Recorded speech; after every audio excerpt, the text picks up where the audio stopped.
देवक के यहाँ 5 बेटा और 7 कन्याएं वही, जिनमें सबसे छोटी देवकी। उग्रसेन के यहाँ 4 कन्याएं और 9 बेटा, जिसमें सबसे बड़ा है कंस। सो देवकी किसकी बहन? कंस की बहन, चचेरी बहन। इधर से वृष्णि वंश में ही एक महान और राजा हुए, जिनका नाम था चित्ररथ, जिनके वंश में महाराज देवमीड़ हुए, जिनके सूरसेन हुए, और सूरसेन के पुत्र हुए महाराज वसुदेव। जिन वसुदेव ने देवकी मां से पाणी ग्रहण किया, फलस्वरूप देवकी के गर्भ से 8 पुत्र हुए, जिनमें से 6 तो कंस ने मार डाले, 7वें गर्भ से भगवान बलराम आए और 8वें गर्भ से भगवान श्याम जी आए।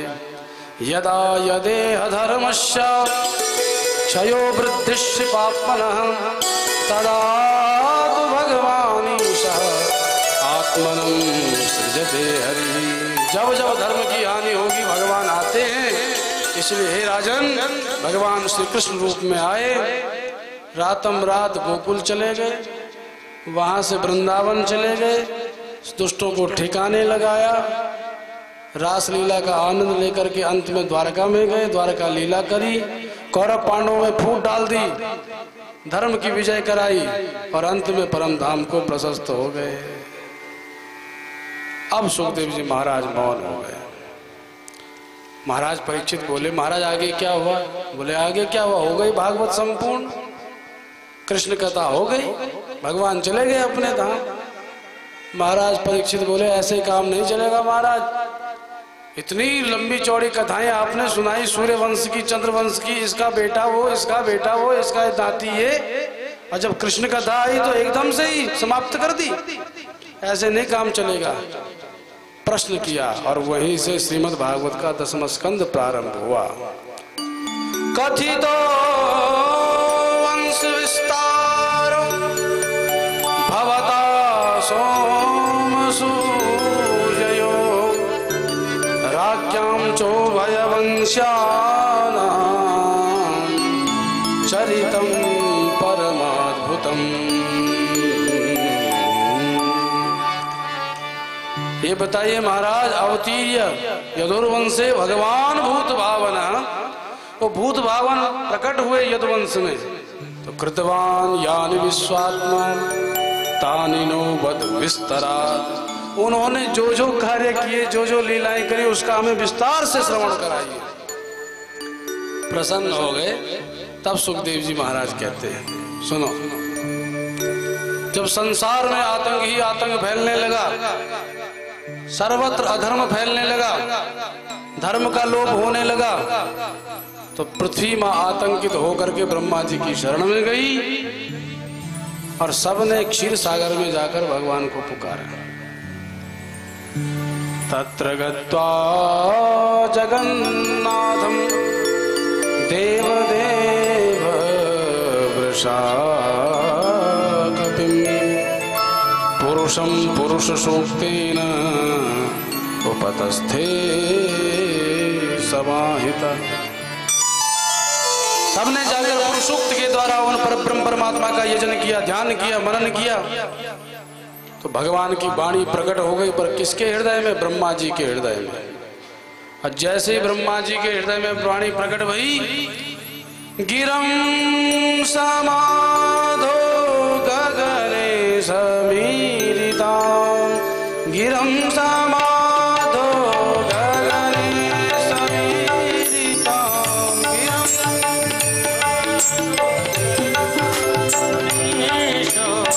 निशम्य वेधास्ति दशानुवाच, निशम्य वेधास्ति दशानुवाच, गां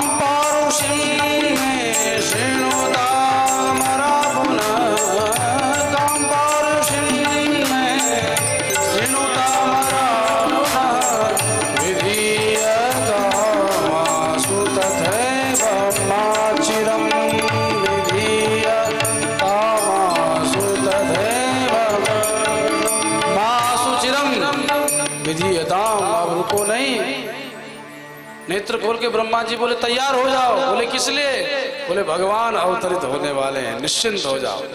भगवान ने वाणी प्रकट की है मेरे हृदय में, मैं आऊंगा और धर्म की स्थापना करूंगा। कहाँ आएंगे? बोले यदुवंश में। तो हम क्या करें? बोले यदुवंश में जन्म लो और अकेले ने अपनी पत्नियों के साथ लो, जन्म धारण करो। बोले महाराज ये पत्नियां क्या करेंगी वहां आके? बोले इसलिए क्योंकि भगवान अकेले नहीं आ रहे हैं। तो कौन आ रहा है? वसुदेव गृहे साक्षात पुरुष प्रकृति परः जनिष्यते तत्प्रियार्थम संभवन्तु सुरस्त्रियः। मात्र भगवान असुरों को ठिकाने लगाने नहीं आ रहे हैं, लीला करने भी आ रहे हैं। सो अपनी प्रिया जी को लेकर भी आ रहे हैं, वो माधव अपनी राधा शक्ति को भी लेकर के आ रहे हैं। इसलिए आप सब अपनी स्त्रियों को भी जन्म धारण करने के लिए कहो ताकि वो श्री राधा रानी की सेवा कर सके। अच्छा महाराज अब ये बताओ कोई और तो नहीं आ रहा? बोले एक और आ रहे हैं। कौन? वासुदेव कलानंद सहस्रावदन स्वराट अग्रतो भविता देवो हरे प्रिय चिकीर्षया। भगवान के ही सदा अंग संग में रहने वाले अनंत श्री शेष जी भी आ रहे हैं, शेषनाग भी आ रहे हैं। बोले उनका क्या काम? वो तो फुफकारते ही रहते। बोले उनका काम ये है, उन्होंने मंत्रणा करी प्रभु से कि रामावतार में मैंने आपको कहा था कि आप बन मत जाओ, तो एक नहीं सुनी। अब की बार बड़ा भाई बन के आऊंगा, अगर इधर उधर जाने की बात करी ना तो कान मरोड़ कर घर में बिठा दूंगा, इसलिए हम बड़े भाई बन के आएंगे। अच्छा महाराज और कोई तो नहीं? बोले एक और आ रहे हैं। अरे कौन? विष्णुर्माया भगवती यया सम्मोहितं जगत् आदिष्टा प्रभुणां सेना कार्यार्थे संभविष्यति। भगवान की वैष्णवी माया भी प्रकट हो रही है ताकि सारे संसार को मोहित कर सके। चार चार पर्सनैलिटी आ रही, बताओ। सारे गदगद हो गए। आश्वास महिम गीर्वी स्वधाम परमम ययौ। माँ जो गौ का रूप धारण करके पृथ्वी देवी आई थी, उस प्रसन्न होकर के चली गई। कालांतर में सूरसेन महाराज जो माथुर मंडल के अधिपति हैं, उन्होंने देवकी का विवाह वसुदेव के साथ तय कर दिया। विवाह का समय आया तो सारी प्रजा जानती थी माथुर मंडल की अर्थात मथुरा की कि भैया ये कंस बड़ा दुष्ट है। सबने विचार किया भैया इसको राजा नहीं बनने देना, अगर ये बन गया तो हमको बड़ा आतंकित करेगा। कंस ने सोचा भैया अगर प्रजा ही हमको वोट नहीं देगी तो हम कैसे सत्ता में बैठेंगे।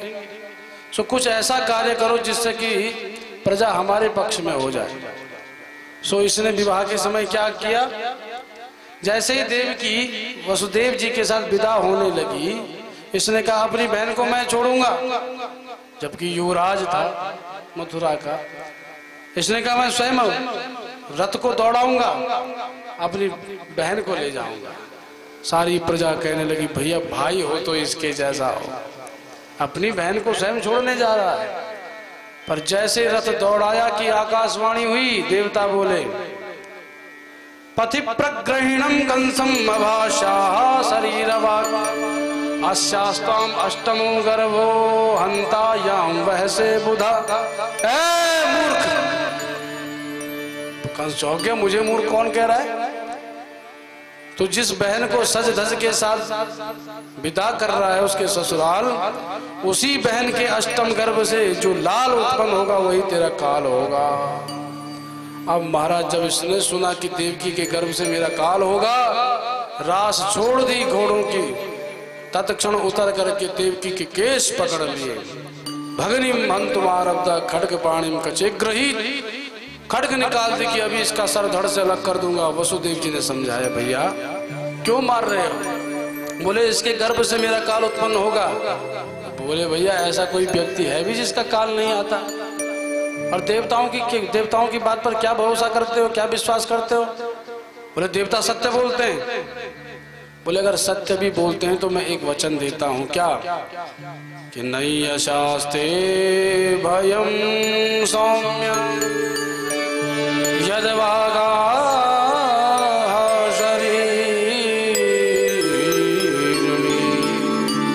पुत्रान् समर्पयिष्येष यतस्ते भयमुत्थितम्।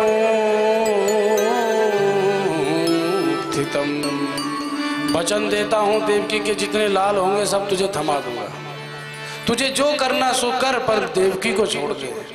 वसुदेव जी ने सोचा मेरी पत्नी है, मुझे रक्षा करनी चाहिए, कैसे भी करूं, पहले अभी तो इसकी रक्षा हो जाए, क्या पता मेरे बेटे होने से पहले यही खुद ही मर जाए, तो इस क्षण तो रक्षा कर लूं अपने पत्नी की। सो बुद्धि की कुशलता दिखाई। अब कंस जानता है कि ये बड़े सत्य प्रतिज्ञा है, इसलिए मान गया। ठीक है वसुदेव, तुम कह रहे हो इसलिए मैं छोड़ रहा हूं, पर ध्यान रहे अगर बच्चों के आने में विलंब हुआ ना तो उसी क्षण तुम दोनों को का काम तमाम कर दूंगा। बोले ऐसा नहीं होगा, समय पर बच्चों को ले आऊंगा। ठीक है, बात जच गई। चले गए वसुदेव और देवकी। कालांतर में देवी देवकी के गर्भ से प्रथम पुत्र ने जन्म लिया। वसुदेव जी उसको लेकर के कंस के पास आए। कंस ने देखा रे इतना कोमल बच्चा, इसको मैं मारूं? अरे वसुदेव हम बड़े प्रसन्न हैं यार तुझसे, जा तेरे बालक को हमने अभयदान दे दिया। अभयदान दिया। अभयदान लेकर के जैसे वसुदेव जी मुड़े, इतने में कौन आए? नारायण नारायण नारायण नारायण नारायण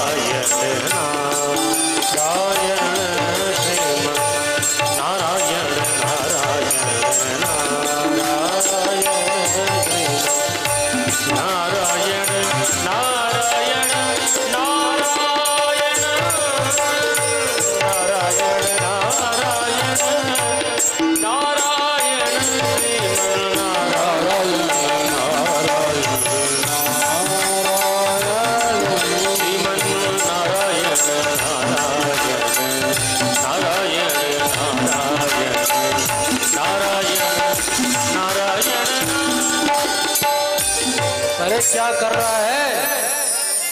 बोले गुरुजी आपका आगमन कैसे हुआ? हमारे देवर्षि नारद की बड़ी विशेषता, हमारा कोई दुष्ट भी हो वो उसके भी गुरु बन जाते हैं। आपका आगमन कैसे हुआ? बोले कुछ नहीं, आज यहाँ से गुजर रहा था कि ये कमल का पुष्प मिला, देख कितना सुंदर है। हाँ महाराज बहुत सुंदर। सुगंध कैसी है? बोले बहुत सुंदर है। जरा पंखुड़ियां गिन के बता कितनी पंखुड़ियां हैं? बोले महाराज गिन लेते हैं, 1 2 3 4 5 6 7 8। महाराज 8 पंखुड़ियां हैं। अच्छा यहाँ से ठीक नहीं, इधर से गिन। दूसरी पंखुड़ी से गिनना चालू किया तो दूसरी पंखुड़ी अब 8वीं हो गई। अब दूसरी पंखुड़ी से गिना तो दूसरी पंखुड़ी 8वीं हो गई। प्रत्येक पंखुड़ी को 1 नंबर की और 8वें नंबर की सिद्ध कर दिया नारद जी ने। प्रत्येक दूसरे नंबर की, तीसरे नंबर की, चौथे, 5वें, 6ठे, 7वें, 8वें, सबको 8वीं घोषित कर दिया। बोले देख चिल्ला, ऐसा है मैं यही गणित कर रहा था, अगर यहाँ से गिनो तो ये 8वीं, वहां से गिनो ये 8वीं, यहाँ से गिनो ये 8वीं, सारी 8वीं है ना? हाँ कुछ समझे? बोले महाराज क्या समझाना चाहते हो? बोले अब संकेत दे दिया है, अब स्वयं समझो। जैसे नारद जी गए, कंस की खोपड़ी ने काम किया। ओहो, गुरुजी ने हमें मंत्र दे दिया। अर्थात देवकी का कोई भी पुत्र 8वां हो सकता है। विष्णु तो बड़ा छलिया है, क्या पता वो पहले नंबर का ही बन के आ गया हो। इसलिए किसी को छोड़ करके रिस्क नहीं लेना चाहिए। तत्क्षण बुलाया फिर वसुदेव जी को और उसके नेत्रों के सामने ही प्रथम पुत्र की हत्या कर दी। ऐसे करके 6 बेटा हुए देवकी माँ के, और माँ के सम्मुख ही बालकों की हत्या कर दी। 7वें गर्भ में भगवान शेष जी आए। महामाया को कह करके भगवान ने स्थानांतरित करके देवी यशोदा के गर्भ में स्थानांतरित स्थानांतरित कर दिया जो गोकुल में थी। और अब की बार 8वें गर्भ में हमारे श्याम सुंदर प्रभु ही प्रकट हो गए। कौन है वो? परिचय दिया सुखदेव जी ने। कोई साधारण व्यक्ति नहीं आ रहा है, साक्षात प्रभु आ रहे हैं। भगवान विश्वात्मा भक्तानां अभयंकर आविवेशांस भागेन मन आनक दुंदुभे।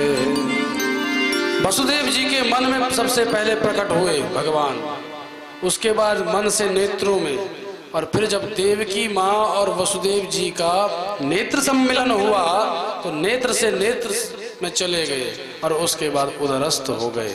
बोलवंशी वारे की जैसे ही भगवान देवकी माँ के घर में प्रकट भये, कंस ने पूर्व में ही प्रथम बालक की हत्या करके उन दोनों को जेल खाने में डाल दिया था। प्रभु के गर्भस्थ होते ही जगमगाने लगा कारागार। कंस विस्मित हो गया, ये चक्कर क्या है? कहीं वो हरि ही तो नहीं आ गया? अभी मार देता हूं, इसको समाप्त कर देता हूं। पर विचार किया कि पहले जन्म ले ले, उसके बाद मारूंगा। भगवान ने माया दिखाई। एक रात्रि को ब्रह्मादिक देवता आए, खूब प्रभु की स्तुति करी, और समय आने पर जब भाद्रपद मास आया, रोहिणी नक्षत्र आ गया, अष्टमी तिथि की रात्रि हो गई, समस्त जलाशयों में नदियों में सुंदर कमल उत्पन्न हो गए, मेघमंडल वर्षण करने लगे प्रभु के आगमन पर। और जैसे ही वह शुभ समय आया जब प्रभु ने जन्म लेना था, तो योग लगन ग्रहवार तिथि सकल भय अनुकूल, चर अरु अचर हर्ष युत श्री कृष्ण जन्म सुख मूल।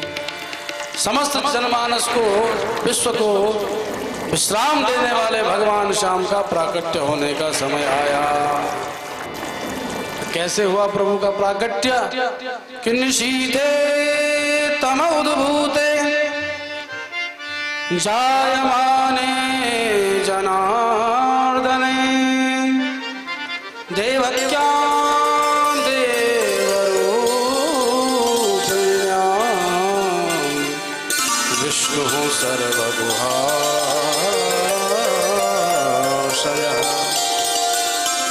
आविराशीद यथा प्राच्याम दिशिंदुरिव पुष्कलः।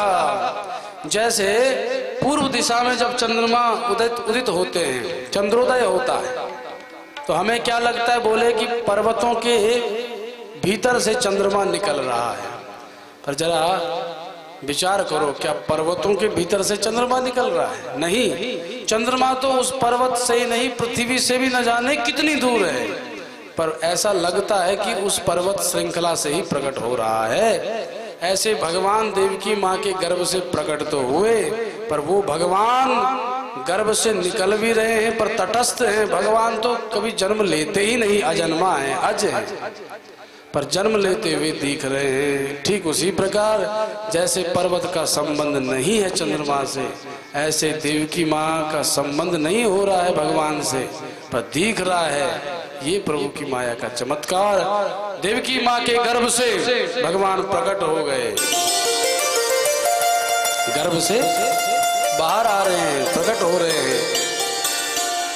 गर्भ से भगवान का कोई लेना देना नहीं, वो सदा से ही तटस्थ रहते हैं। मूर्ताया अतः सर्वगुणोपेतः काल परम शोभनः। सुंदर समय हो गया, और उस सुंदर रोहिणी नक्षत्र में भाद्रपद मास में अष्टमी तिथि को बुधवार के दिन हर्षण योग में भगवान मध्य रात्रि में 12 बजे प्रकट हो गए। बोल